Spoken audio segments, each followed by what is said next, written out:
Dried beans have fed more hungry people than almost any other crop in human history.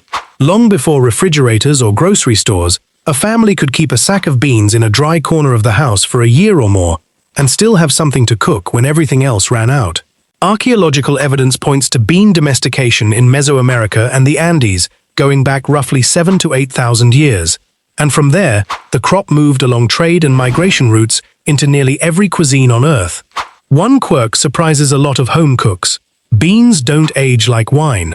The longer they sit in storage, especially in a warm, humid pantry, the tougher their skins become. And after a couple of years, some batches will simmer for half a day and still stay chalky in the middle. That same humble ingredient became the backbone of dishes like Mexican refried beans, Brazil's feijoada, and the bean and rice combinations eaten across the Caribbean and West Africa. Salt pork did not go bad. That's why people made it. Fatty pork was packed into barrels with lots of salt. The salt pulled the water out of the meat over a few weeks. This made the meat last for months, even at sea with no fridge. Sailors ate it. So did poor families in old America and the Caribbean. Today, people still add a piece of salt pork to beans or greens for flavor. Polenta is older than corn in Europe. Poor Italian families used to boil porridge from other grains, like barley, because it was cheap. Corn came from America in the 1500s. Soon, corn became the main grain used for this dish.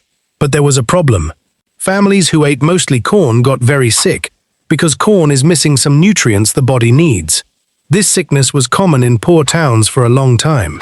To make polenta, you stir cornmeal into boiling water for about an hour. Today it's served soft under fancy meat, or grilled in slices. Head cheese is not cheese. It has no milk in it at all. It got its name because the finished dish slices like cheese. This dish used up every part of the animal, even the head. Cooks boiled the head for hours, until the meat came off easily. That meat was packed into the leftover broth, which turns firm like jelly once cold. You'll find this dish in France, Germany, Poland, and the American South. Today, it's still served in delis and on fancy meat boards. It's funny that bone broth is now sold as an expensive health drink. It started as the opposite. Once the meat was gone, people still had bones left. Bones have flavor too, so cooks everywhere boiled bones in water for hours. You can see this idea in Japanese ramen, Vietnamese pho, and chicken soup around the world. The long cooking pulls out something called collagen. That's why good bone broth turns jiggly when cold. What used to be a cheap way to stretch food is now sold at a high price.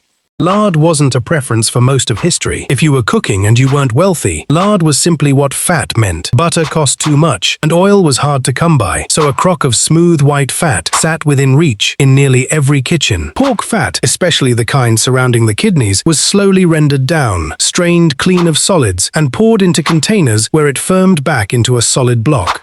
The shift away from it in the early 1900s had more to do with the marketing push behind new vegetable shortenings than any real change in what cooks preferred. It's used across Europe, Latin America, and East Asia in different forms, anywhere pigs were kept, and nothing about them went to waste. Today, it's back in pie crusts, tamales, and carnitas, and it's returning to restaurant kitchens as a favored frying fat. Hardtack. Hardtack existed for one reason. Sailors and soldiers needed food that could survive a journey longer than they could. Nobody chose it out of preference. It was what stood between a person and starvation somewhere in the middle of an ocean. Well-made pieces have reportedly stayed technically edible for more than a century, and that durability was the entire point of making it in the first place. Records place it as a naval ration in Britain and beyond, from at least the 1500s, issued wherever a long voyage made fresh food impossible to carry. It's nothing more than flour, water, and sometimes salt, mixed stiff, rolled flat, and baked twice. The second bake driving out nearly all remaining moisture. Today, its direct descendant, pilot bread, is still sold across Alaska, the Pacific Islands, and parts of the Caribbean as an everyday staple. Chitlins exist because enslaved people in the American South were given the cuts nobody else wanted, the intestines, the offal, everything a slaveholder's own table would never see. Out of that, an entire food tradition was built. The cleaning process that comes before cooking is long and done entirely by hand, section by section, and produces a smell strong enough that many families still take the whole job outside. That labor is what turned a discarded cut into something communal. After the thorough clean, the intestines simmer for a very long time until tender. Today, chitlins remain a centerpiece of soul food restaurants and a fixture on southern holiday tables.